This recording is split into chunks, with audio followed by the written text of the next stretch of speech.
మరొక ఆదివారం దేవుని సన్నిధానంలో ఉండగలగటానికి దేవుడు మనకు దయచేసిన శ్రేష్టమైన సమయాన్ని బట్టి దేవునికి వందనాలు చెల్లిస్తుంటున్నాం. క్రీస్తునందు ప్రేమైన వాళ్ళారా, ఐ వాంటెడ్ టు ప్రీచ్. యాక్చువల్గా పోయిన ఆదివారంతో పాటు ఒక ఐదు శ్రేష్టమైన ప్రసంగాలు మీ మధ్య ఉంచాలని నేను దేవుణ్ణి అడుక్కున్నాను. ఆ 5 ప్రసంగాలు, ఎందుకంటే నేను జూలై 25న నేను వెళ్తున్నా కాబట్టి వెళ్ళే కంటే ముందు మీతో శ్రేష్టమైన ఒక 5 ప్రసంగాలు, ఆ ప్రసంగాలు మీ జీవితాలను ప్రభావితము చేయాలి. నా భయం ఎలా, దేవుడు నాకు ఎలా చెప్తున్నాడంటే you will not come back, నువ్వు రావు, నువ్వు వచ్చే కంటే ముందు నేను వచ్చేస్తాను, సంఘాన్ని ఎత్తుకొని పోతాను అని అంటున్నాడు. ఒకవేళ నేను ఎక్కడో ఉన్నప్పుడు, మీరు ఇక్కడ ఉన్నప్పుడు, ఒకవేళ యేసు ప్రభు వస్తే వాట్ డు వి డు? ఆకాశంలో మధ్యాకాశంలో మీకోసం నేను వెతుకుతూ ఉంటే మీరు లేకపోతే వాట్ షుడ్ ఐ డు? క్రీస్తునందు ప్రేమైన వాళ్ళరా, పోయిన ఆదివారం యుగములను గురించి మాట్లాడాం. 7 యుగములు కదా, గుర్తున్నాయా? 7 యుగాలు. మొదటి యుగం నిర్దోషి యుగం, ద ఏజ్ ఆఫ్ ఇన్నోసెన్స్, నిర్దోష యుగం. ఈ నిర్దోష యుగంలో ఆదాము హవ్వలు దేవుని యందు భయభక్తులు కలిగి ఉండాలని, దేవుని మాటలు మాత్రమే వినాలని దేవుడు కోరుకున్నాడు. అది నిర్దోష యుగం. పాపమేంటో మనకు తెలియదు, సాతాను వచ్చి చెప్పేంత దాకా పాపమేంటో తెలియని నిర్దోష యుగంలో వారు ఉన్నారు. దాని తర్వాత మనస్సాక్షి యుగం, ద ఏజ్ ఆఫ్ కాన్షియస్నెస్. నీవు చేస్తున్నది తప్పో రైటో నీకు తెలుసు, జీవితంలో నీవు చేస్తున్న దాని ద్వారా లాభముందో నష్టముందో నీకు తెలుసు. నీవు మాట్లాడుతున్న మాటల ద్వారా ఇతరులు బాధపడతారో, ప్రేరేపింపబడతారో, ఆశీర్వదింపబడతారో నీకు తెలుసు. క్రీస్తునందు ప్రేమైన వాళ్ళరా, ఆదామును ఏడేను వనము నుండి బయటికి పంపించిన తర్వాత మనస్సాక్షి యుగం ప్రారంభమైంది. ఆ మనస్సాక్షి యుగం క్రీస్తునందు ప్రేమైన వాళ్ళరా, వారి జీవితంలో నోవహు అరారతు కొండ మీద కదమ్మా, నోవహు ఓడ అరారతు కొండ నిలిచేంత దాకా వారి జీవితంలో వారు చేస్తున్న ఆదికాండము 5-6 అధ్యాయంలో ఉంది. మనుషుని ఊహంతయు వాడు బ్రతికినప్పుడు నుండి వాని ఊహంతయు చెడుదనియు, వారు చేస్తున్న పనులన్నీ అక్రమమని దేవుడు ఆదికాండం 6వ అధ్యాయంలో తెలుసుకున్నాడు. తెలుసా? He has come to know that every human being is corrupt. ఇంత భయంకరమైన జీవితం జీవిస్తున్న ఈ యొక్క ఏజ్ ఆఫ్ కాన్షియస్నెస్, మనస్సాక్షి యుగం మన జీవితాలలో గమనించండి. మనస్సాక్షి యుగము ఏడేను తోట నుండి బయటకు పంపించిన ఆదాము హవ్వలతో ప్రారంభమై నోవహు ఓడ అరారతు కొండ మీద నిలిచేంత దాకా, that is called age of consciousness. ఆ యుగాలలో దేవుడు మనుషులను దాని ప్రకారంగా బాగా గమనించాలి. దాని ప్రకారంగా ఆయన వారిని జడ్జి చేస్తాడు, వారి న్యాయము తీరుస్తాడు. ఆదాము హవ్వలకు ఇన్నోసెన్స్, మీరు పాపము లేకుండా జీవించడానికి వారు బట్టలు లేకుండా జీవించారంట, కానీ వారు సిగ్గు ఎదకపోయేది అనుంది వాక్యములో. ఈ ఉదయకాలము నిర్దోష యుగము నుండి మనస్సాక్షి యుగము తర్వాత మానవ ప్రభుత్వ యుగం. అరారతు కొండ మీద నోవహు బయటకు వచ్చిన తర్వాత ఆయనతో పాటు షేము, హాము, యాపెతు 3 కుమారులు బయటకు వస్తారు. బైబిల్ మొత్తం చెప్తున్నా మీకు. షేము, హాము, యాపెతులు వస్తారు. షేము కుటుంబం నుండి అబ్రహాము వస్తాడు. షేము, హాము, యాపెతు కుటుంబాలు వచ్చిన తర్వాత మానవ ప్రభుత్వం ఆదికాండము 11వ అధ్యాయంలో వారందరూ ఒక చోట, దేవుడు ఒక్కొక్క యుగంలో ఒక్కొక్క వాగ్దానం చేశాడు. ఆ వాగ్దానం ప్రకారంగా వారు జీవించాలని కోరుకున్నాడు. ఈ యొక్క మానవ ప్రపంచ యుగంలో దేవుడు ఏమంటాడంటే, మీరు ఫలించి అభివృద్ధి పొంది భూమిని విస్తరించండి, మీరు వెళ్ళండి, ఈ లోకము చాలా ఉంది. There are 5 continents. దేవుడు అప్పుడే చెప్పాడు, there are 5 continents in this world, మీరు అక్కడికి వెళ్ళండి, ఇక్కడికి వెళ్ళండి అంటే వాళ్ళు అంటారు, మానవ ప్రభుత్వం నీకన్నా మాకు ఎక్కువ తెలుగుందయా, నీవేమో రాళ్లను ఇచ్చావు, కొండలలో రాళ్ళను ఇచ్చావు, దాన్ని కొట్టుకొని ఆ రాళ్ళను కట్టుకొని దారాలతో ఇల్లు కట్టుకోవాలన్నావు, మాకు చాలా తెలుగుందయ్యా, మేము ఇటుకలు చేసుకుంటున్నాం, మట్టితో కొండల్లాగా పోవాల్సిన పనులే, మాకు తెలివి వచ్చిందయ్యా మానవ ప్రభుత్వం, మేము అనుకున్నదే చేస్తామయ్యా, నీ దగ్గరికి రావడం ఎంత పనయ్యా, ఆకాశమునంటూ గొప్ప గోపురములు కట్టి, ఆదికాండం 11వ అధ్యాయం బాబేలు గోపురం అని దానికి పేరు పెట్టి వాళ్ళు అంటారు, నీ దగ్గరికి రావడానికి నీ పర్మిషన్ అక్కర్లేదయ్యా, నేను గోడలెక్కి ఈ గోపురం ఎక్కి నీ దగ్గరికి వచ్చేస్తామయ్యా. దేవుడి వారి ఊహ చెడుదని తెలిసి వారిలో భయంకరమైన గలిబిలు కలుగజేశాడు. వారంతా పారిపోయారు. అరారతు కొండ మీద ఆగిన ఆ ఓడ నుండి బయటికి వచ్చిన షేము, హాము, యాపెతు నుండి ఆదికాండము 11 దాకా క్రీస్తునందు ప్రేమిన వల్ల ఇట్ ఇస్ కాల్డ్ మానవ యుగం, మానవ ప్రభుత్వ యుగం, హ్యూమన్ గవర్నమెంట్ రూల్. ఎప్పుడైతే వారు చెదిరిపోయారో, ఆదికాండము 11 తర్వాత ఆదికాండము 12 రావాలి, అంతేనా? ఆదికాండము 12లో అబ్రహాముతో ప్రమాణ యుగం, ఏజ్ ఆఫ్ ప్రామిస్, దేవుని యొక్క వాగ్దాన యుగం. నేను నిన్ను ఆశీర్వదించి నీవు ఆశీర్వాదానికి కారుకులుగా చేస్తావు. కానీ రూల్ ఏంటంటే, నీవు నీ తండ్రి ఇంటి నుండి, నీ బంధువుల నుండి, నీ దేశము నుండి నేను నీకు చేకూర్చు దేశానికి నీవు వెళ్ళాలి. ఆదికాండము 12:1-2. హ్యూమన్ గవర్నమెంట్ నుంచి దేవుడు అంటాడు, I'm going to promise you. ఏంటి నీ ప్రామిస్? నువ్వు కనులెత్తి చూడు, ఆకాశ నక్షత్రములో నీ పిల్లలను చేస్తా, నీవు ప్రేమించు, నిన్ను నేను ఆశీర్వదిస్తా, నిన్ను ఆశీర్వదించే వారిని ఆశీర్వదిస్తా, నిన్ను దీవించే వారిని దీవిస్తా. ఏజ్ ఆఫ్ ప్రామిస్, వాగ్దాన యుగం ఎప్పుడు ప్రారంభమైంది? అబ్రహాముతో ప్రారంభమైంది. ఆ అబ్రహాము నుండి ఆదికాండము 50వ అధ్యాయము, యోసేపు ఐగుప్తులో వారు నివసించిన తర్వాత యోసేపు చచ్చేదాకా వాగ్దాన భూమి ఉంది. ఏమిటి వాగ్దానం? ఒకే వాగ్దానం, మీరు కనాను దేశంలో జీవించాలి.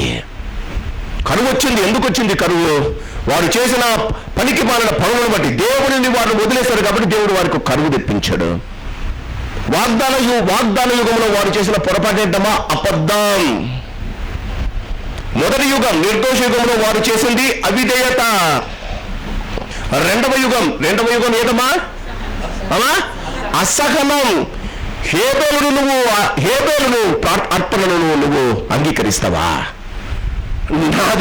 నాది నేను గుడిలో నీకు కనిపించనా? దేవునితో చాలా మంది అంటారని, హేబేలు కనిపించాడా నీకు? రాత్రి వాడిని కథం చేసేస్తా ఉంటున్నా. అసహనం.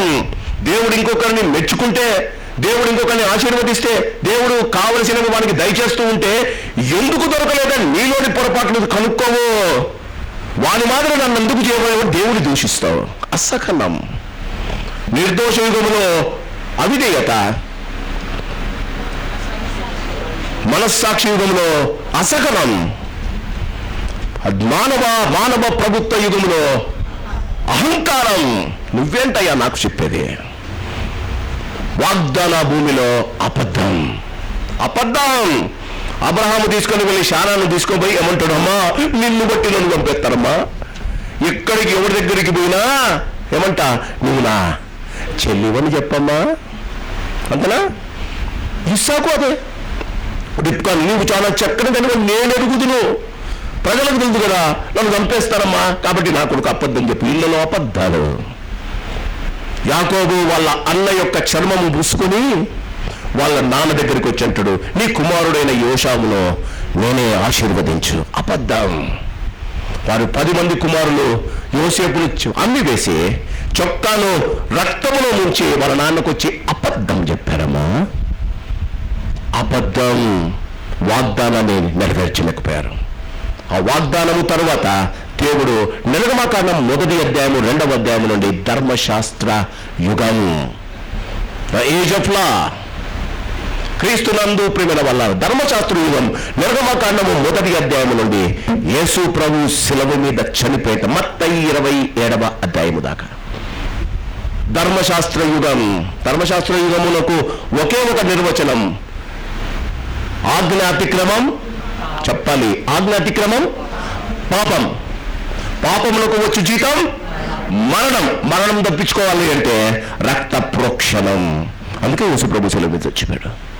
అప్పటిదాకా గొర్రెలు, హెబ్రీయులకు రాసిన పత్రికలో 11లో అంటాడు, 10లో అంటాడు, గొర్రెల యొక్కయు మేకల యొక్కయు రక్తం చిందించుకుంటూనే పోతున్నారు. పరిశుద్ధమైనది, పవిత్రమైనది, పాపములో చేరకమున్న పుణ్యాత్ములైన యేసు ప్రభు యొక్క రక్తం నిరంతరము మనకు రక్షణ ఉండటానికి ఆయన రక్షణ కవచంగా ఇచ్చాడు. అది దేవుడు మనకిచ్చిన అతి శ్రేష్టమైన వాగ్దానం. నిర్గమాకాండము మొదటి 2 అధ్యాయాల్లో ప్రారంభమైన ఏంటమ్మా, ఏ యుగం చెప్పండి? ధర్మశాస్త్ర యుగం. బైబిల్ అంతా కంప్లీట్ అయిందా?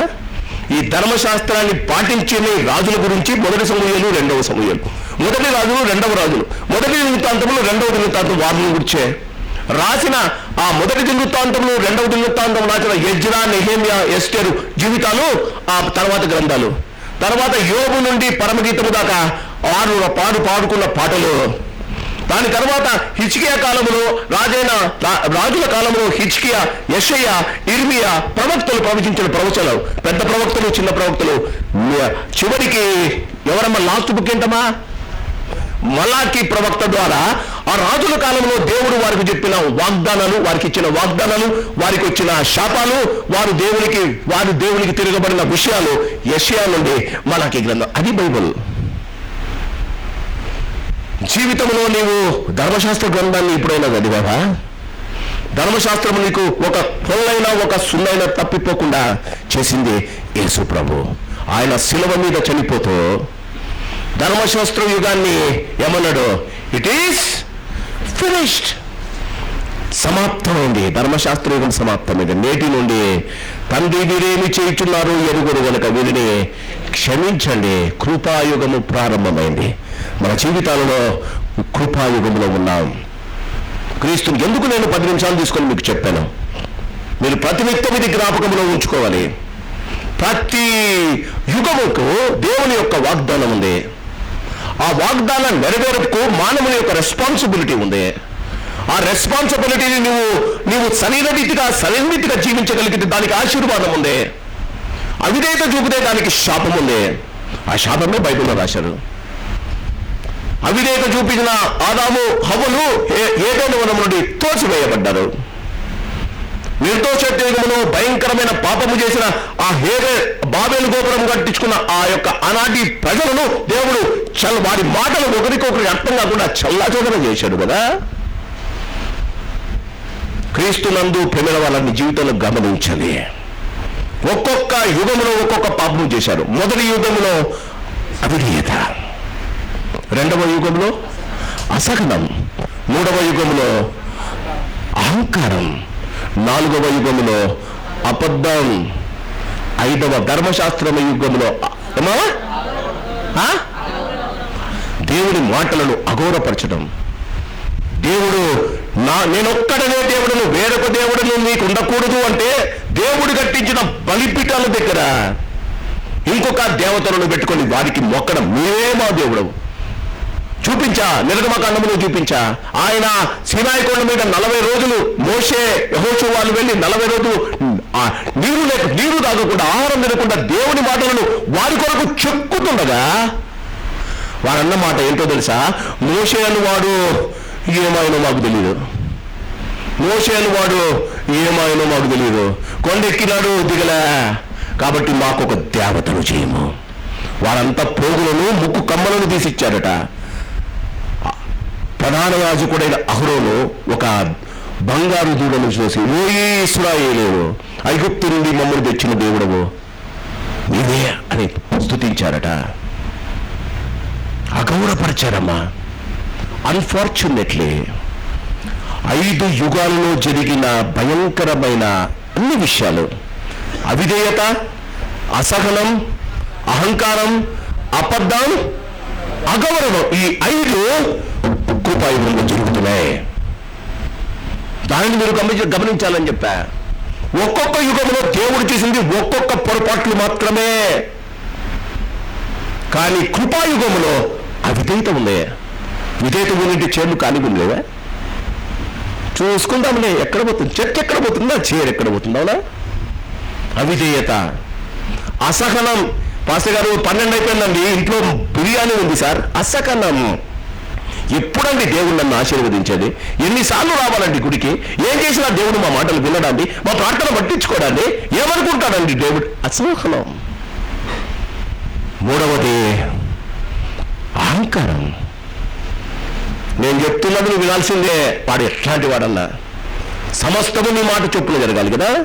నీవే రాజువు, నీవే మంత్రివి, నీవే నిర్ణయిస్తావు, నీవే ఉల్లంఘిస్తావు.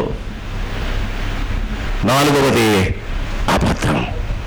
ఏమమ్మా రాలేదు గుడికి? పాస్టర్ గారు తల నుంచి కాలు దాకా ఒకటే ఏమంటమ్మా నొప్పులంట. ఎవరైనా ఈ మాట చెప్తే నేను మనసులో అనుకుంటా, ప్రభా లేని నొప్పి తెచ్చిపెట్టు ప్రభా, దానికోసం మన గుడికి రావాలి. నువ్వు కన్ను మూసిన తర్వాత నేను మోసుకొని వస్తాడు. నువ్వు గమనించాలి, నువ్వు కన్ను మూసుకునే తర్వాత నువ్వు మోసుకొని వస్తాడు. మోసుకొని ఇక్కడ పెట్టలో పెడతారా? నన్ను జాగ్రత్తగా నేను ఎందుకు కొంచెం సీరియస్గా చెప్దామనుకున్న వాక్యం. అన్నం వచ్చి చూడమంటారు, అవునా? అన్నం వచ్చి చివరి చూపులు వచ్చి చూసుకోండి అని అంటారు. ఎందుకంటాం మేము పాస్టర్లం? చెప్పండి. ఎందుకో తెలుసా? వచ్చి చూసిన వాడు ఏం ముఖం ఇట్లయిపోయింది, బాగుండనే, ఏం నల్లగైపోయినాడే, ఏం ఎండిపోయినాడే, అందరూ ఎక్కడ చూసి వెళ్ళిపోతారు. ఎందుకో తెలుసా? అన్ని రోజులు ఈ ముఖం చర్చిలో ఎన్ని రోజులు కనిపించిందో దేవుడు లెక్క పెట్టుకుంటుంటాడు. ఈ ముఖమును నువ్వు గమనించావా, గుర్తుపట్టావా లేదా నువ్వు వచ్చి చూస్తుంటావు. The last day when we bring you to in the coffin box to church, ఎందుకు ఇక్కడ పెట్టి అందరిని వచ్చి చూడమంటావు? అమ్మాయి నేను గుర్తుపడతారా? ఈయన ఎప్పుడైనా నీకు సంఘంలో కనిపించారా? ఈయన సంఘంలో దీని ద్వారా ఏదైనా మేలు జరిగిందా? కాపర్లు ఉండేది కేవలం ముంచడానికి కాదండి, కాపర్లు ఉన్న దేవునికి మీ ముఖాన్ని చూపించేకే. గుర్తుంచుకోండి. ఎన్నిసార్లు ఈ ఆలయంలో నీవు కనిపించావో. ఒక భక్తుడు అన్నాడు, ఎన్నిసార్లు నువ్వు మందిరంలో కనిపించావో అన్ని ముఖాలు వచ్చి నిన్ను చూసిపోతాయట. కొంతమంది చచ్చినప్పుడు ఒక 30-40 మంది మాత్రమే వస్తారు, అంతేనా? కొంతమంది చనిపోయినప్పుడు 30-40 మంది మాత్రమే వస్తారు. దాని లెక్క ఏంటో తెలుసా? నువ్వు నీ జీవితంలో 30-40 సార్లు మాత్రమే దేవుని సన్నిధానంలో కూర్చొని దేవుని ఆరాధించావు. కొంతమంది చచ్చిపోయినప్పుడు మనుషులు పట్టజాలనంతా వస్తారు. పాస్టర్ గారిని చూసారా? పాస్టర్ గారిని బ్యాప్టిస్ట్ చర్చిలో పాస్టర్ గారు నన్ను పిలిచి చెప్పాడు, సాల్నే జైకర్ ఇంకా ఎంతమంది వస్తున్నారు. ఎందుకు వచ్చారండి అంతమంది? రాత్రి బ్లడ్ మోషన్స్ చేసుకొని వామిటింగ్స్ చేసుకొని పొద్దున చైర్లో కూర్చొని నాకు చెప్తాను, నేను మాత్రం గుడిలో ఉండాలి. చచ్చిపోతావే, నేను గుడిలో ఉండాల్సిందే. నువ్వు చచ్చిపోయినప్పుడు ఎంతమంది వస్తారో అది నీ లెక్కమ్మా. దేవుడు చూస్తున్నాడు. పోడిపోయి పాస్టర్ గారికి పని లేదు, ఎప్పుడు ఇట్లా చెప్తా, నీ ఇష్టం. నేను చెప్పేదానికి కూడా పాస్టర్గా నేను ఉంటా మీ దగ్గర. ఆలోచించండి. క్రీస్తునందు ప్రేమైన వాళ్ళరా, కృపాయుగంలో నీ యొక్క అహంకారం, నీ యొక్క అసహనం, నీ అబద్ధాల జీవితాలు, నీ యొక్క అవిధేయత దేవుడు సహిస్తున్నాడు. ఎందుకో తెలుసా? కృప నిన్ను మార్చివేయాలని, నేను చంపి ఉజ్జా ముట్టుకుంటేనే దేవుని కోపంతో మండిపోయింది. ఎప్పుడమ్మది? ఎప్పుడది? ఏ యుగమమ్మా అది? ఉజ్జా ఎప్పుడు చచ్చిపోయాడు? 1 సమూయేలు గ్రంథంలో చచ్చిపోయాడు. అది వాగ్దాన యుగంలో చచ్చిపోయాడు. ముట్టుకుంటే ఆజ్ఞాతిక్రమం, పాపం, లేవి తప్ప ఇంకోటి ముట్టుకోకూడదు. ఉజ్జా బెన్యామీను గోత్రీకుడు చచ్చిపోయాడమ్మా. ఎందుకు చంపడంలే దేవుడు? తిరగబడిన నీ నోటిని ఎందుకు పడేయడంలే? I know a person in the church. మేమప్పుడు ఇంకా యవన కుడికలకు వెళ్ళే వాళ్ళం. 85లో జరిగింది మాట. అప్పుడప్పుడే పెళ్లి జరిగింది. పాస్టర్ గారు ప్రసంగం చేసి కింద దిగి వస్తున్నారు. ఆ ప్రసంగంలో పాస్టర్ గారు ఒక కుటుంబాన్ని గురించి చెప్పాడు. ఇది తగదు, మీరు ఇలా జీవించకూడదు అని చెప్పాడమ్మా. పాస్టర్ గారు అది చెప్పి కిందికి వచ్చిన వెంటనే అందరూ చూస్తున్నాం, మేము కోటలో ఉన్నాం. ఆమె చెప్పెత్తుకొని వెళ్ళిందండి పాస్టర్ కొట్టడానికి. ఆమె చెప్పెత్తుకొని వెళ్ళింది, చెప్పిట్లా పట్టుకుంది అంతే. ఆమె చెయ్యి పక్షవాతం పడింది. చచ్చిపోయేటప్పుడు ఆ కుడి చేతిని వాళ్ళ భర్త ముందు పెట్టాడు. పాస్టర్ గారిని కొట్టడానికి పోయిన చెయ్యి అని చూపించడానికి. 22 సంవత్సరాలు బతికింది పక్షపాతంతో. దేవునికి కోపం రాదా? వస్తుంది. క్షమించాడు. నీ జీవితంలో నీకు కావాల్సిన దాంతో దయచేస్తున్నాడు. You don't care God. జరుగుతా ఉంది. ఒక్కటి కొట్టాడు అనుకో, మన జీవితంలో మనం బతకలేమమ్మా. జాగ్రత్త. ఈ ఉదయకాలం క్రీస్తునందు ప్రియమైన వాళ్ళరా, కొరింథీయులకు రాసిన పత్రిక 15వ అధ్యాయం, కృపాయుగములోని చివరి ఘట్టం క్రీస్తునందు ప్రియమైన what is going to happen now. ఇప్పటిదాకా బాగున్నాం, అవిధేయతతో జీవిస్తున్నాం, అసహనంతో జీవిస్తున్నాం, మరి అబద్ధాలతో జీవిస్తూ ఉన్నాం, దేవుడు కోరుకున్నట్టు జీవించలేకపోతున్నాం. ఈ కృపాయుగములో ఉండగా క్రీస్తునందు ప్రియమైన వాళ్ళరా, ఈ మనమందరము చూస్తుండగా క్రీస్తునందు ప్రియమైన వాళ్ళరా, మొదటి కొరింథీయులకు రాసిన పత్రిక చదివిన వాక్యభాగం 15వ అధ్యాయము 50వ వచనం, సహోదరులారా, మై డియర్ బ్రదర్స్, నేను చెప్పున్నది ఏమనగా, రక్తమాంసములు దేవుని రాజ్యమును స్వతంత్రించుకొనవు, క్షయతాక్షేతను స్వతంత్రించుకొను, ఇదిగో మీకు ఒక మర్మమును తెలియజేయుచున్నాను. క్రీస్తునందు ప్రేమైన వాళ్ళరా, ఒక ధనికుడు తన జీవితంలో తన బర్త్డేను గ్రాండ్గా జరుపుకోవాలనుకున్నాడట. చాలా గ్రాండ్గా జరుపుకోవాలనుకున్నాడు. ఆయన పెళ్లి చేసుకోలేదు. చాలా ధనవంతుడు, మంచి క్రైస్తవుడు కూడా. ఆయన తన బర్త్డేను తన ఇంటిలో ఉన్న వారితో, తనతో పాటు ఉన్న తనకు పని చేస్తున్న వారితో ఆయన ఆ యొక్క బర్త్డేని జరుపుకోవాలనుకున్నాడట. ఆయన ఉదయకాలం లేచాడు, బాగా షేవ్ చేసుకున్నాడు, మంచి బట్టలు వేసుకున్నాడు, బైబిల్ తీసుకొని చదువుకుంటూ ఉన్నాడు. చదువుకొని కొత్త ఒక బైబిల్ కొనుక్కున్నాడు. ఆ కొత్త బైబిల్ని పక్కన పెట్టుకున్నాడు. తనకు ఒక మంచి గుర్రం ఉంది. ఆ గుర్రాన్ని చూసుకోవడానికి ఒక గుర్ర శాలలో ఒకడు ఉన్నాడు. చాలా నమ్మిన పంటూ వాడు గుర్రపు రౌతు ఉన్నాడు. ఆ రౌతుని పిలిచాడు. వాడు వచ్చి హ్యాపీ బర్త్డే సార్ అని అన్నాడు. హ్యాపీ బర్త్డే అంటే ఆయన అన్నాడట, అరే ప్రతి బర్త్డేకి నువ్వే నాకు ఏదో తీసుకుని వస్తున్నావు, ఈ దినం మీ అందరికీ నేనే గిఫ్ట్ ఇద్దామనుకున్నా అని పక్కనున్న బైబిల్ చేతిలో పట్టుకొని, ఈ బైబిల్ కావాలా నీకు? ఒక $1000 ఎడమ చేత్తో పట్టుకున్నాడట. $1000 ఎడమ చేత్తో పట్టుకొని వాళ్ళకి ఇప్పుడు ఈ బైబిల్ కావాలా, ఈ $1000 కావాలా అన్నాడట. వాడు అటు ఇటు చూసి, సార్ నాకు ఒక రోగిష్టి భార్య ఉంది సార్, ఆమెకు మంచి వైద్యం చేద్దామనుకున్నా, ఆ వైద్యం చేయడానికి డబ్బుల కోసం మీ దగ్గరకు వద్దామనుకున్నా, అంతలోకి మీ బర్త్డే వచ్చా, మీరే నాకు ఆఫర్ ఇస్తున్నారు, $1000 ఇవ్వండి సార్, కావాలిస్తే ఇంకా బతికుంటే నా భార్య నేను ఇద్దరు కలుసుకుని బైబిల్లో కొనుక్కుంటాం సార్. ఆయన అన్నాడు ఓకే తీసుకో. అంతలోపలికి ఊడవడానికి ఒక స్వీపర్ వచ్చిందట. ఆయన ఇంట్లో సంవత్సరాల నుంచి పనిచేస్తున్నాడు. ఆయన ఆమెను పిలిచాడు, అమ్మా ఈ బైబిల్ నాది ఉంది, కొత్త బైబిల్, ఈ బైబిల్ నీకు గిఫ్ట్ ఇద్దామనుకున్నా, ఈ బైబిల్ కావాలా, ఈ $1000 కావాలా అని అడిగింది. ఆ మనీలంట, నా కొడుకు నన్ను సతాయిస్తున్నాడు సార్, వాడేదో కొత్త బట్టలు కొనుక్కోవాలనుకుంటున్నాడు, బైబిల్ ఎప్పుడన్నా చదవచ్చు సార్, నాకు ఈ $1000 ఇవ్వండి అని చెప్పి $1000 తీసుకుపోయి సంతోషంగా thank you sir, happy birthday sir. అంతలోపలికే వాళ్ళ ఇంటిలో వంట చేసే ఒక ఆమె ఉందట, మేరీ అట ఆమె పేరు. ఆమెను పిలిచాడట. ఆమె అంటుందట, నేను మీ ఇంట్లో పని చేస్తా కదా సార్, బైబిల్ మీ దగ్గరే ఉంచుకోండి, ప్రతిరోజు ఒక అర్ధగంట ముందు వచ్చి అర్ధగంట ముందుగా నేను నా యొక్క పనులన్నీ చేసేసుకొని ఆ మిగిలిన అర్ధగంటలో నేను ఈ బైబిల్లో చదువుకొని ఇక్కడ పెట్టిపోతా సార్, కానీ ఇప్పుడు నాకు $1000 ఇవ్వండి. అంతలోపలికే ప్రతిరోజు ఆయనకు ఒక పేపర్ బాయ్ వస్తాడట. ఆ పేపర్ బాయ్ని పిలిచాడు, రే నారా లోపల రా, ఈరోజు నా బర్త్డే రా. ఆయన అన్నాడంట, ఏం సార్ నేను బర్త్డే గిఫ్ట్ ఏం కాలేదు సార్. లేదురా, నా బర్త్డేకి నేనే గిఫ్ట్ ఇస్తున్నా, ఇదిగో ఇక్కడ ఒక బైబిల్ ఉంది, నీకు ఈ బైబిల్ కావాలా, లేకపోతే ఏం చేయడానికి అందరు తీసుకున్నట్టు ఈ $1000 కావాలా? వాడు అన్నాడట, సార్ మా అమ్మ చనిపోయింది, మా అమ్మ చనిపోయేటప్పుడు నాకు ఒక మాట చెప్పిపోయింది, నువ్వు ఎలాగైనా బైబిల్ చదువుకోరా, బైబిల్లో జ్ఞానం ఉందంట, బైబిల్లో తెలివి ఉందంట, బైబిల్లో నిజమైన జీవితం జీవించే విధానాలు ఉన్నాయంట, నువ్వు బైబిల్ కొనుక్కోనా అని చెప్పింది సార్. మా అమ్మ చనిపోయి 6 నెలలు అయింది, నేను పేపర్లు వేస్తున్నది బైబిల్ కొనుక్కునేదానికి సార్, మీరే నాకు బైబిల్ ఇస్తున్నారు కాబట్టి thank you very much, Bible $1 నాకు వద్దు సార్, బైబిల్ తీసుకొని వెళ్తారని young boy 18 years boy, might be like Steven, తీసుకొని వెళ్ళిపోయాడట. అందరికీ పేపర్లు వేసేసాడు. పేపర్లు వేసి ఇంటికి వెళ్ళి ఆ చిప్పు బైబిల్ తెచ్చాడు. జిప్పు బైబిల్ తెరిస్తే ఇంతలా ఉంది బైబిల్.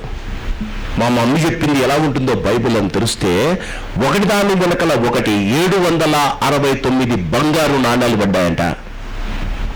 బైబిల్లో గోల్డ్ అనే మాట 769 ప్లేసెస్లో వస్తుంది. గోల్డ్ ఒక్కొక్క ఎక్కడైతే బంగారు అనుందో అక్కడ ఆయన ఒక బంగారు నాణాన్ని పెట్టాడంట బైబిల్లో చూశాడు. ఈ బైబిల్ను చదివేటప్పుడు మీరు జాగ్రత్తగా దాన్ని గుర్తుంచుకొని చదవండి. క్రీస్తునందు ప్రేమైన వాళ్ళరా, యేసు ప్రభుల వారు పౌలు భక్తుడు మొదటి కొరింథీయుల్లో అంటాడు, ఒక మర్మము మీకు చెప్తున్నా. ఏదా మర్మము? 6వ యుగములైన ఈ కృపాయుగముకు త్వరలో ముగిసిపోతుంది. రెప్పపాటులో క్రీస్తునందు ప్రేమైన వాళ్ళరా, రెప్పపాటులో ఇవంతా ముగిసిపోతుందమ్మా. మనం అనుకుంటున్న సంఘము, ఏ సంఘమైతే యేసు యొక్క రక్తము చేత కడగబడిందో, ఏ సంఘమైతే యేసు రక్తము చేత కడగబడి ఒక పరిశుద్ధుల సహవాసంగా చేరుతున్నారో మీకు తెలుసా? సంఘం అంటే యేసు రక్తంలో కనబడిన ప్రజలం. ప్రపంచమంతా ఇప్పుడు ఆరాధన జరుగుతుంది. ఎక్కడ చూసిన ఆరాధన జరుగుతుంది. వాళ్ళందరూ సంఘం అంతా కలిసి క్రీస్తు సంఘం. ఒక్కొక్క చోట ఒక్కొక్క రకమైన ఆరాధన జరుగుతుంది. ఆ ఆరాధనలో ఉన్నారందరూ దేవుడి బిడ్డలు అని వారు అనుకుంటారు. కానీ క్రీస్తునందు ప్రేమైన వాళ్ళరా, మీకు ఒక మర్మము చెప్పబోతున్నాను. ఈ చివరి ఆ 6వ కృపాయుగము ఎందులో ముగిస్తుంది, ఎలా ముగిస్తుంది? ఒక్కసారి నాతో పాటి ఇదిగో 51వ వచనము, మీకు ఒక మర్మము తెలుపుచున్నాను, మనమందరము నిద్రించము గాని నిమిషములో, అనగా రెప్ప కన్ను ఒకసారి కొట్టుకునే సమయానికి, కన్ను ఒకసారి కొట్టుకునే సమయానికి, కన్ను ఒకసారి ఎంతసేపు కొట్టుకుంటుందో ఆలోచించండి. ఎంత కళ్ళు జబ్బు వచ్చిన వాడు కూడా 6 సెకండ్లకు ఒకసారి కొట్టుకుంటాడట. 6 సెకండ్స్. ఎంత జబ్బు వచ్చిన వాడన్నా 6 సెకండ్స్ ఒకసారి కళ్ళు కొట్టుకుంటాడు. నువ్వు కొట్టే కన్ను కాదు, నీ రెప్ప కొట్టే కన్ను. క్రీస్తునందు ప్రేమైన వాళ్ళని గమనించాలి. రెప్పపాటులో క్లోజ్ అయిపోతుందమ్మా. అందరికైతే సంవత్సరాల కొద్దీ జరిగింది. కృపాయుగంలో దేవుడు ఎందుకు భయంకరమైన పరిస్థితులను జరిగించడానికి ఈ కృపాయుగంలో ఒక రెప్పపాటులో మనము నిద్రించము గాని. మొదటి దశలోనికి రాసిన పత్రిక 4వ అధ్యాయము 13 నుంచి 18 అదే ఉంది. మనం మార్చబడతాం. మనము మార్చబడి పరలోకానికి వెళ్ళిపోతాం. నిద్రించుచున్న మన ప్రియులు సమాధులు తెరవబడతాయి. Praise the Lord. I'm waiting for that day. నా తల్లిది, నా తండ్రిది, నా భార్యది సమాధులు తెరవబడతాయమ్మా. నాకు నిరీక్షణ అది. నాకన్నా ముందు వాళ్ళు ప్రభు దగ్గరికి వెళ్ళిపోతారట. ఈ ఉదయకాలం I wanted to teach you what is the end of this age. ఈ ఏజ్ లో ఏమి జరగబోతుంది? ప్రకటన గ్రంథం 4వ అధ్యాయం. ప్రకటన గ్రంథం 4వ అధ్యాయం. ప్రకటన గ్రంథం 4వ అధ్యాయం. ప్రకటన గ్రంథం 4వ అధ్యాయము మొదటి వచనం.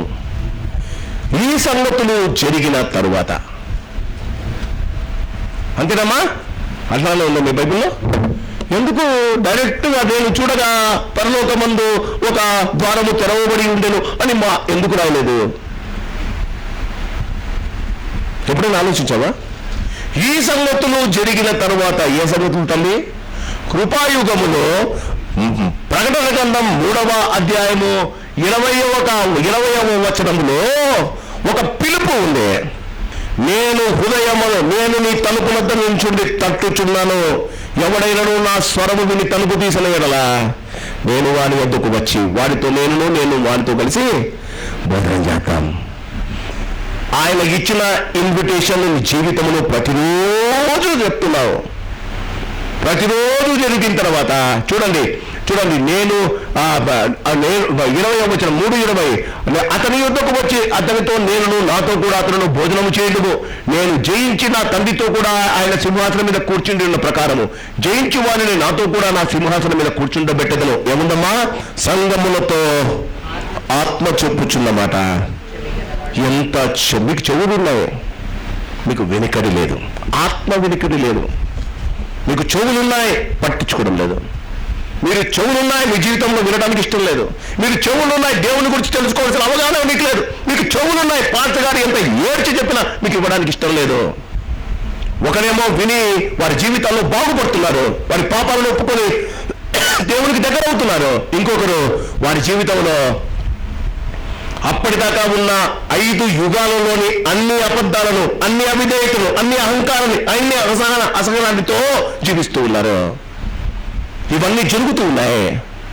ప్రపంచంలో విన్నవాడు బండ మీద ఇల్లు కట్టుకున్నాడు, విననివాడు వినని దేవుని వాక్యాన్ని విని పెడచమని పెట్టిన వాడు ఇసుక మీద కట్టుకున్నాడమ్మా. కట్టుకుని అన్నాడు దేవుడు. ప్రకటన గ్రంథంలో అంటాడు, జరిగేవి జరగని, అవిధేయుడు ఇంకా అవిధేయుడు కానిమో, దుష్టుడు ఇంకా దుష్టుడు కానిమో, విశ్వాసం ఇంకా విశ్వాసము కానిమో, పరిశుద్ధ బైబిల్లో ఉంది. ఇది జరుగుతుండగా 4వ అధ్యాయము 1వ వచనం, ఈ సంగతులు జరిగిన తర్వాత ఇంట్లో కూర్చొని దేవుడు ఉన్నాడా, నా జీతం నాకు చాలు, నా పిల్లలు నాకు చాలు, నా ఇల్లు నాకు చాలు, ఇవన్నీ జరుగుతుండగా నేను చూడగా అదిగో పరలోకమందు ఒక తలుపు తెరవబడి ఉండెను. ఇది జరగక ముందు నీ హృదయం అనే తలుపు తెరిచి ఉంటే నువ్వు చూడడానికి ఆ తలుపు నీ కొరకు తెరవబడుతుంది. ఆలోచించండి, నా మాటలు కాదు.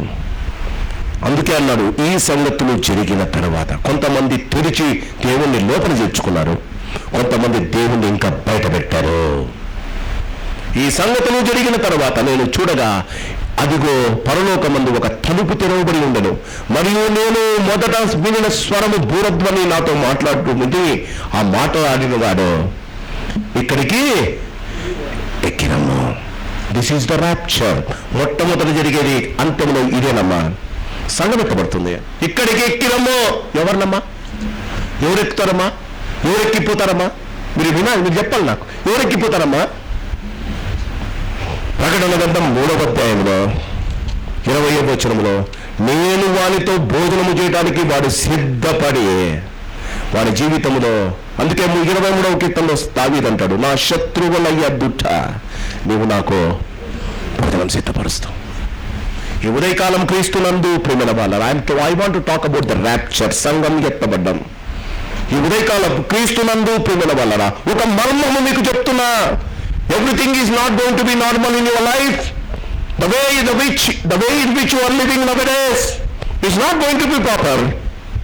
దేవుడు నీవు అనుకుంటున్నట్టు సమస్తము జరగదమ్మా.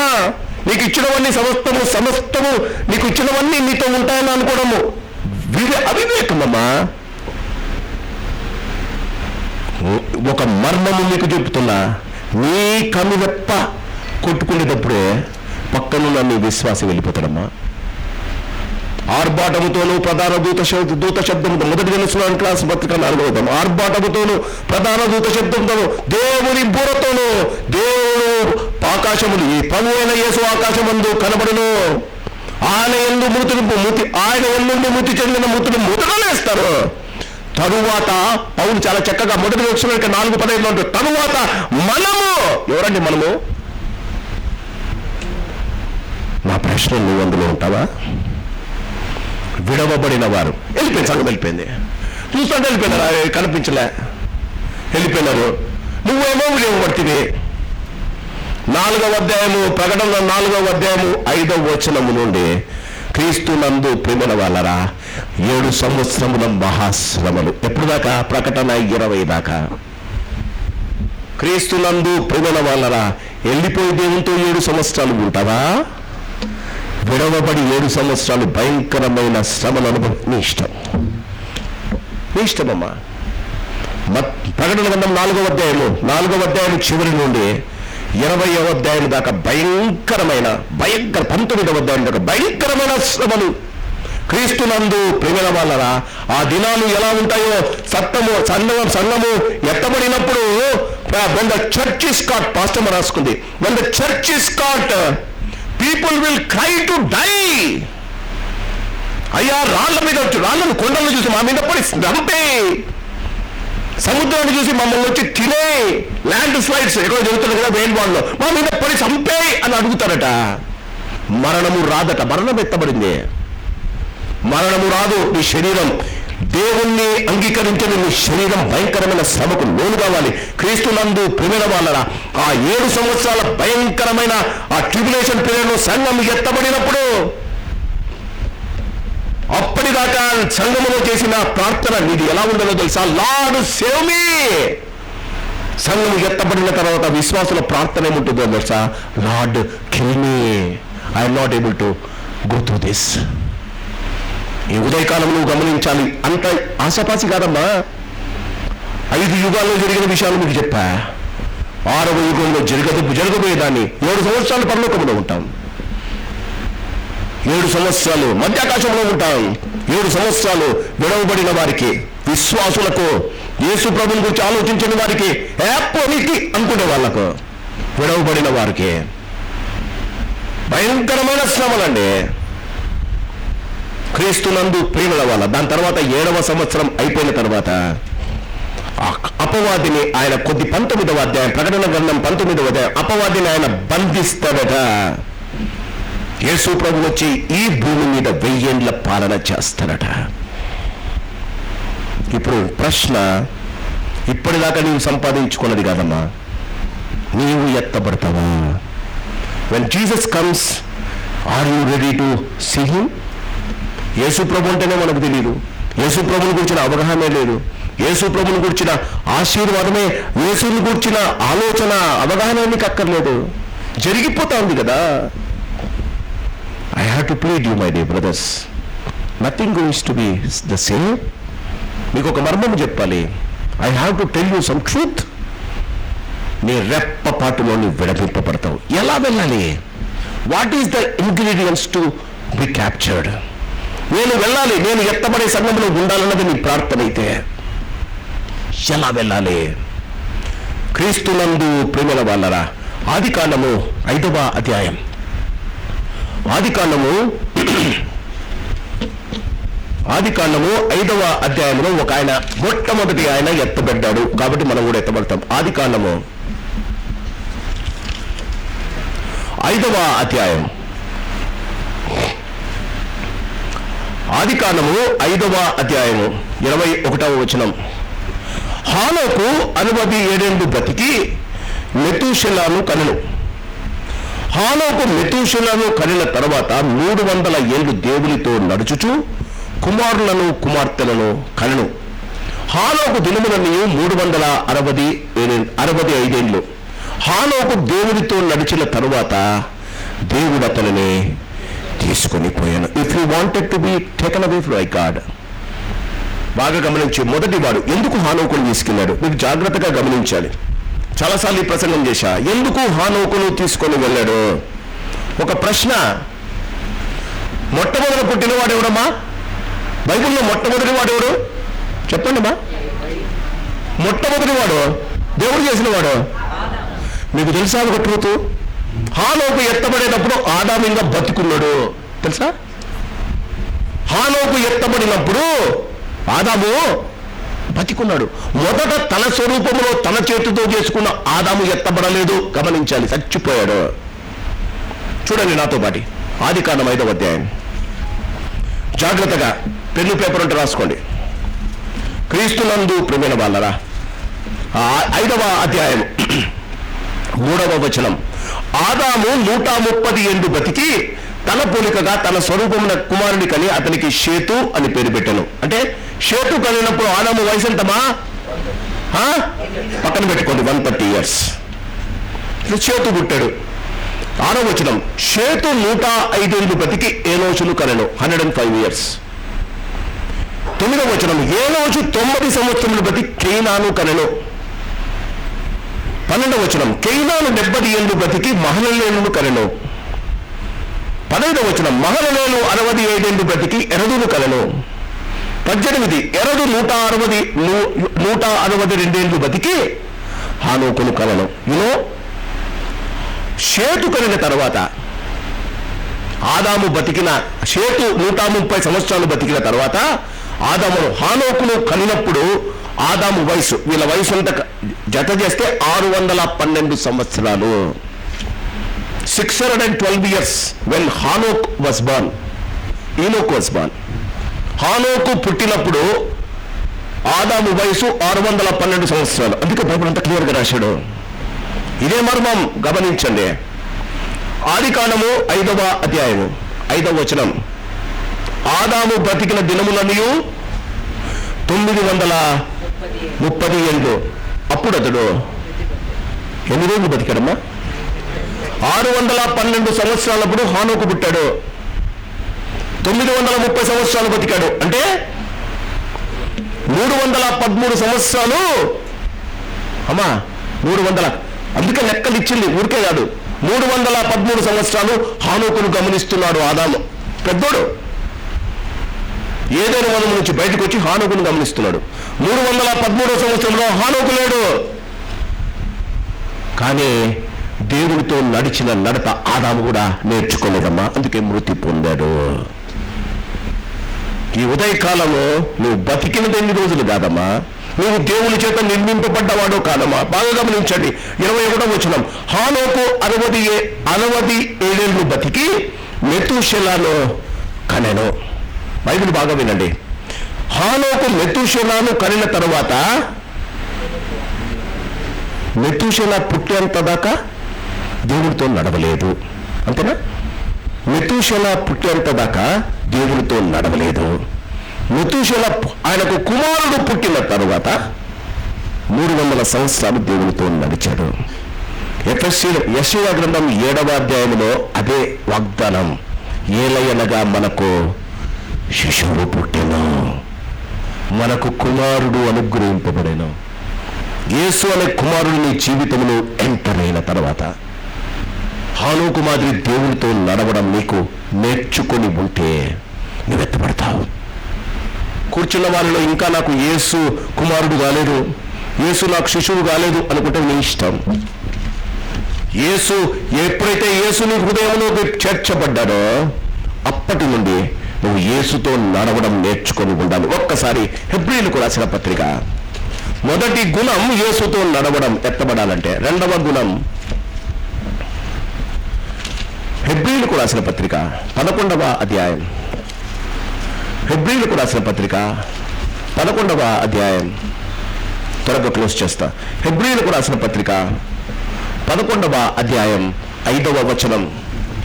విశ్వాసము ద్వారా విశ్వాసమును బట్టి హానోకు మరణము చూడకుండానట్లు కొనిపోబడెను. అతడు కొనిపోబడక మునుపు దేవునికి, అది రెండవది, when you are a lover to God. బాగా గమనించండి.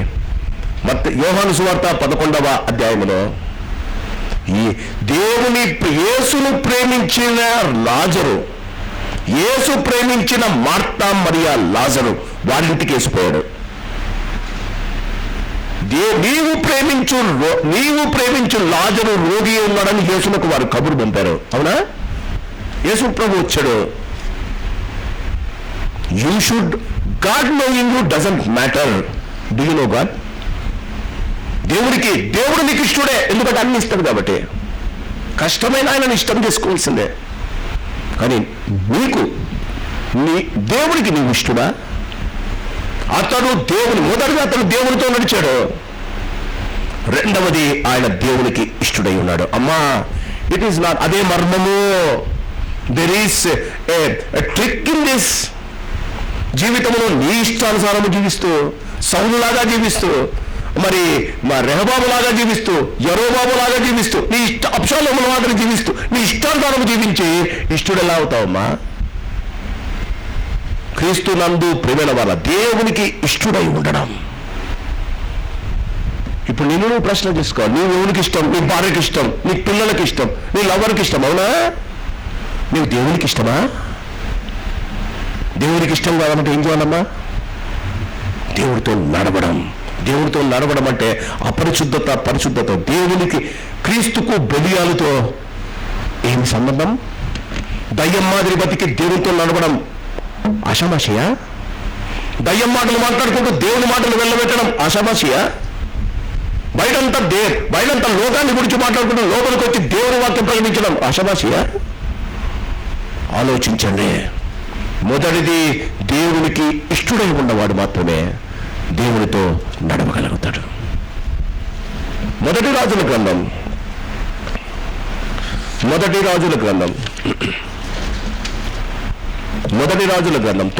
అధ్యాయం. 1 రాజుల గ్రంథం 9వ అధ్యాయం. క్షమించండి, 1 రాజుల గ్రంథం. ఒక్కసారి 2వ రాజుల గ్రంథం రాండి. మొదటి చూద్దాం. 2వ రాజుల గ్రంథం 2వ అధ్యాయం.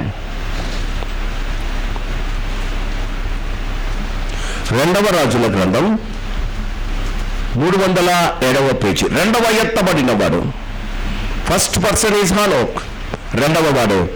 2వ రాజుల గ్రంథం 2వ అధ్యాయము 11వ వచనం. వారు ఇంకా వెళ్ళుచూ మాట్లాడుచుండగా, ఏలియా ఎలీషాలు వారు ఇంకా వెళ్ళుచూ మాట్లాడుచుండగా, ఇదిగో అగ్నిరథమును అగ్నిగుర్రమును కనబడి వీరిద్దరును వేరు చేసెను.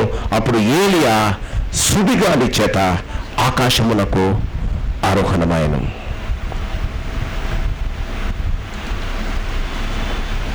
జాగ్రత్తగా వినండి. చాలామంది ఏలియా అగ్ని గుర్రాలు అగ్ని రథాలలో వెళ్ళిపోయాడు అని అనుకుంటున్నారు. వాక్యం బాగా చదవండి. ఆయన అగ్ని గుర్రాలు అగ్ని రథాలతో పోలే. అగ్ని గుర్రాలు అగ్ని రథాలు వేరు చేసేవి వారిద్దరిని. సుడిగాలి చేత ఏలియా పరలోకానికి పోయాడు. ఎత్తబడేటప్పుడు ఆర్భాటము, ప్రధాన దూత అదే తల్లి, అగ్ని రథాలు అగ్ని గుర్రాలు. ఆర్భాటముతోనూ ప్రధాన దూత శక్తితో దేవుని బూర అంటే అదమ్మా పక్కనున్న ఇలువని కాలిపోతుంటాయి తల్లి, ఇల్లు వెళ్ళిపోతావమ్మా. సుడిగాలి చేత. ఈయనకున్న క్యారెక్టర్ ఏంటమ్మా? ఏలియా ఎందుకు ఎత్తబడ్డాడమ్మా? హానోకైతే దేవునికి ఇష్టడయ్యాడు, హానోకైతే దేవునితో నడిచాడు. ఈయన ఏం చేశాడమ్మా? మొదటి రాజుల గ్రంథం 19వ అధ్యాయం. 1 రాజుల గ్రంథం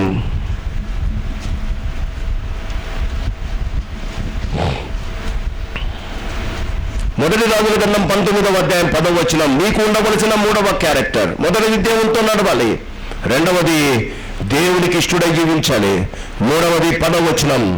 అతడు 19:10. 1 రాజులు 19:10. అతడు అంటే ఏలియా, ఇశ్రాయేలు వారు నీ నిబంధనను త్రోసివేసి నీ బలిపీఠమును పడగొట్టి నీ ప్రవక్తలను ఖడ్గము చేత హతము చేసిరి. సైన్యములకు అధిపతియగు దేవుడునగు యెహోవా కొరకు మహారోషము గలవాడనై నేను ఒకడును మాత్రమే మిగిలి ఉన్నాను. కొంచెం కృపాయుగం ఇది, ధర్మశాస్త్ర యుగం కదా, ధర్మశాస్త్ర యుగం. కాబట్టి వారేం చేశారట? నేను బైబిల్ చూడండి. ఇశ్రాయేలీయుల వారు వారి నిబంధనలు తోసివేసి నీ బలిపీఠమును పడగొట్టి. కృపాయుగము మాటలు మాట్లాడదాం. కృపాయుగం బైబిల్ చూడండి.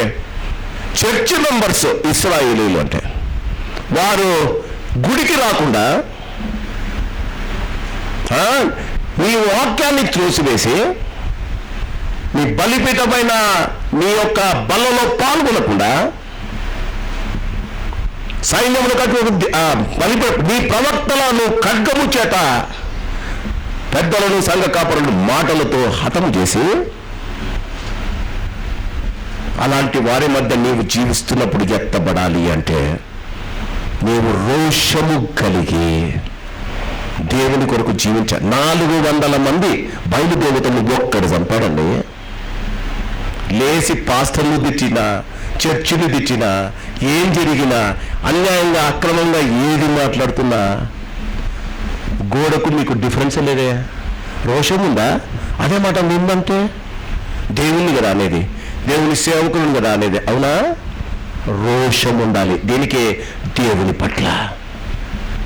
నాకెందుకు బ్రదర్, ఎందుకు బ్రదర్, మళ్ళీ మీరంతా ఒకటే బ్రదర్. అవునా? జాగ్రత్త. నేను వచ్చే లోపలికే సంఘం ఎత్తబడితే రోషం కలిగి జీవించు. రోషం కలిగి జీవించు. దేవుని కొరకు రోషం కలిగి జీవించు. అందుకే సుడిగాలతో ఎత్తబడ్డాడు. క్రీస్తునందు ప్రేమైన వాళ్ళరా గమనించండి, హానోకు దేవునికి ఇష్టడై దేవునితో నడిచాడు. ఎంతమంది తిరగబడిన ఏలియా రోషము కలిగి యెహోవా కొరకు నిలబడ్డాడు. మూడవ వారు క్రీస్తునందు ప్రేమైన వాళ్ళ ప్రకటన గ్రంథం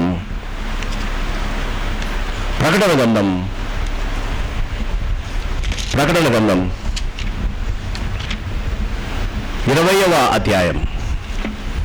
ఒక్కసారి 20వ అధ్యాయం ప్రకటన గ్రంథం. దానికన్నా ముందు ఒక్క మాట చూద్దాం. ప్రకటన గ్రంథం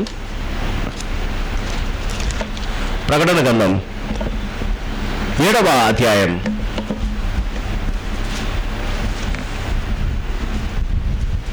14వ వచనం. అంతటా క్రీస్తునందు ప్రేమిన వాళ్ళరా 13వ వచనం ఉండి, పెద్దలలో ఒకడు తెల్లని వస్త్రములు ధరించుకున్న వీరెవరు, ఎక్కడి నుండి వచ్చినని నన్ను అడిగిన. ఎత్తబడిన సంఘం ఎక్కడి నుండి వచ్చిన అడిగను. అందుకు నేను, అయ్యా నీకే తెలియను అనగా అతడు ఈలాగు నాతో చెప్పెను, వీరు మహాశ్రమలలో నుండి, అంటే అవిధేయత చూపక, అసహనము చూపక, అబద్ధాలు మాట్లాడకుండా జీవించడం చాలా కష్టం కదండి, తప్పించుకోలేదు. అబద్ధాలు మాట్లాడక, అవిధేయత చూపక, వారి జీవితంలో దేవుని కొరకు జీవించి, అదే మహాశ్రమలమ్మా. దేవుని వాక్యాలకు జీవించాలి అంటే నా ఖర్చులు తగ్గించుకొని దేవునికి ఇవ్వాలి. దేవుని వాక్యము వినాలనుకుంటే నేను టీవీ ముందు కూర్చున్న టైం దేవునికి ఇవ్వాలి. దేవుని మాటలు వినాలి అంటే అది చాలా శ్రమమ్మా. గంటసేపు మోకాళ్ళ మీద ఉండి ప్రార్థన చేయడం చాలా శ్రమమ్మా. మీరు మహాశ్రమలలో నుండి వచ్చే పక్కన వాడు తిడుతున్న తీర్పు దేవునికిచ్చి, దేవుని కొరకు నిలబడి, ప్రజలు వచ్చి నీ షర్ట్లు నీ ప్యాంట్లు చించివేసి, నిన్ను దేవుని వాక్యము నీ దగ్గర నుంచి తీసివేసి, నిన్ను అవమానం అక్రమంగా నీతో మాట్లాడుతున్నప్పుడు మహాశ్రమమ్మ. మీరు మహాశ్రమను వచ్చిన వారు ఏం చేశారట గమనించండి. ప్రతి ఆదివారం గొర్రె పిల్ల రక్తములో తమను కాదు తమ వస్త్రములను కడుగుకున్నవారు. ఏదట ఎఫెసీయులకు రాసిన పత్రిక 5వ అధ్యాయంలో అంటాడు, మీరు సర్వదా దేవుడిచ్చు సర్వాంగ కవచములో ధరించుకునడే. ప్రతి ఆదివారం బల్లకెందుకు రావాలమ్మా? దేవుడు వచ్చినప్పుడు ఎత్తబడాలి అంటే ప్రతి ఆదివారం వచ్చి నీ పాపాలు యేసు గొర్రెపిల్ల రక్తమును నీ వస్త్రములు కడుగుకోవాలి. నీ శరీరం అనే వస్త్రం, దాని మీద రక్తపు మరకలు ఉన్నాయమ్మా, నీ పాపపు గుర్తులు ఉన్నాయమ్మా. గొర్రెపిల్ల రక్తములో వారి వస్త్రములు ఉదుకుకొని వాటిని తెలుపు చేసుకునేది. ఇది మూడవదే. ఇప్పుడు ఆలోచించండి, గుడికి రావాలా వద్దా? ఇప్పుడు ఆలోచించండి, ప్రతి ఆదివారం బల్ల దగ్గర నీ పాపాలు ఒప్పుకోవాలా కడుక్కోవాలా వద్దా? 3 అతి శ్రేష్టమైన దేవుడు మన నుండి కోరుకునే సూత్రాలు, మన నుండి కోరుకునే క్యారెక్టర్స్, మనకు ఉండవలసిన అతి శ్రేష్టమైన ఆశీర్వాదం. మొదటిది దేవునితో నడవడం, దేవునికి విధేయుడై జీవించడం, దేవునికి ఇష్టడై జీవించడం. రెండవది రోషము కలిగే దేవుని కొరకు నిలబడ్డం. మూడవది దేవుడు సమయం ఇచ్చినప్పుడల్లా నీ యొక్క హృదయాన్ని దేవుని వాక్యము దేవుని రక్తముతో కడుక్కుంటే వీరు మహాశ్రమలో నుండి వచ్చిన వారు. వీరు వారి శరీరాలను ఎత్తబడే గుంపులో నువ్వు లేకపోతే, I don't want to preach శ్రమలు. సంఘానికి నేను శ్రమల గురించి చెప్పడానికి ఇష్టపడ్డంలే. ఇంకా నాకు 3 ఆదివారాలు మిగిలాయి. ఈ 3 ఆదివారాల్లో రేపు ఎత్తబడిన వారికి దేవుడిచ్చే బహుమానాలు వచ్చే ఆదివారం. త్వరగా రండి, నీకు ఒక బహుమానం అన్న దొరకాలి.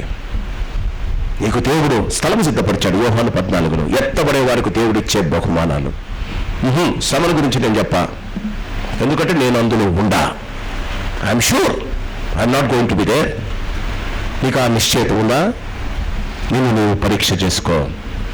క్రీస్తునందు ప్రేమల వాళ్ళరా, సమయం ఉండగానే ఆయన హిజ్కియాతో అంటున్నాడు, నీవు మరణమగుచున్నావు, నీ ఇల్లు చక్కబెట్టుకో. నీ ఇల్లు అంటే నీకు ఇచ్చిన ఇల్లు కాదు, నీ శరీరం అనే ఇల్లు. నీవు మరణమగుచున్నావు హిజ్కియా, నీ ఇల్లు చక్కబెట్టుకో. పాస్టర్ గారు 92 అండి నాకు. Heart beat 92 sir. ఇదిగో యాపిల్ వాచ్ పెట్టుకున్నా, అది నాకు హార్ట్ బీట్ చెప్తా ఉంది, అది నాకు SpO2 లెవెల్ చెప్తా ఉంది, అది నాకు బీపీ చెప్తుంది, అది నాకు షుగర్ చెప్తుంది. దేవుడు అంటాడు, గుండె నాకు చెప్తుందిరా స్టాప్ అవుతానని, గుండె నాకు చెప్తుందిరా స్టాప్ అవుతున్నాడు ప్రభా, స్టాప్ అయిపోతున్నానని. జాగ్రత్త, నేడు అను సమయం ఉండదనే. ఈ మూడింటి గురించి ఆలోచించండి. నువ్వు దేవునికి ఇష్టడువా? లోకములో ఉంటూ దేవునికి ఇష్టడై ఉండుట అసాధ్యము.